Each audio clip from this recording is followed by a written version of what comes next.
Ay ka-builders, may tip na naman ako sa inyo sa pagkakabit ng bintana. Pag ang bintana mo, wala pang packer na yan, meron akong tip dyan para hindi kayo mahirapan. Ito, ang gamit natin, jolt screw. Ito yung screw na pag ibinaon mo, pagka na-over tighten ka, pwede mo siyang iatras para may i-align mo yan.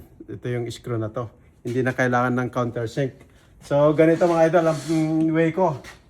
Ito, ibabao mo ng, huwag mo ito todo. Yan, huwag mo ito todo para pipigil dito para hindi siya babaluktot. Ngayon, lagyan mo ng isa.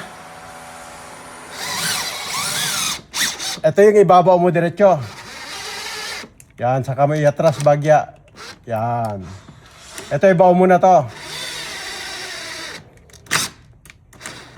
Kaya ako ginaganon para itong isa pampigil muna para hindi niya hilain papasok doon.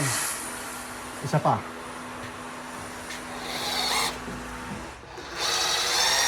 Basta kuwan na pipigil na, hindi na kuwan yan, no? Kahit anong gawin mo.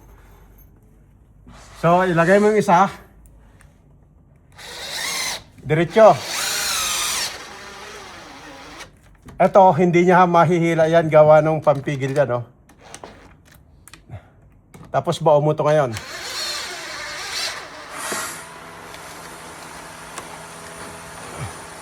Yan. Tapos i-check natin yan. Ayan o mga idol, tingnan nyo. Straight na straight.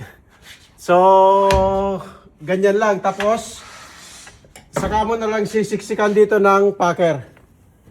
Pagka nasiksikan mo ng packer, lagyan mo ng PF rod, expanding foam.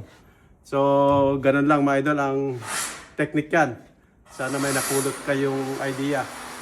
Paki-share na lang itong video natin para maraming marating na gustong matuto na maging builder. So, yun lang mga idol. Maraming salamat.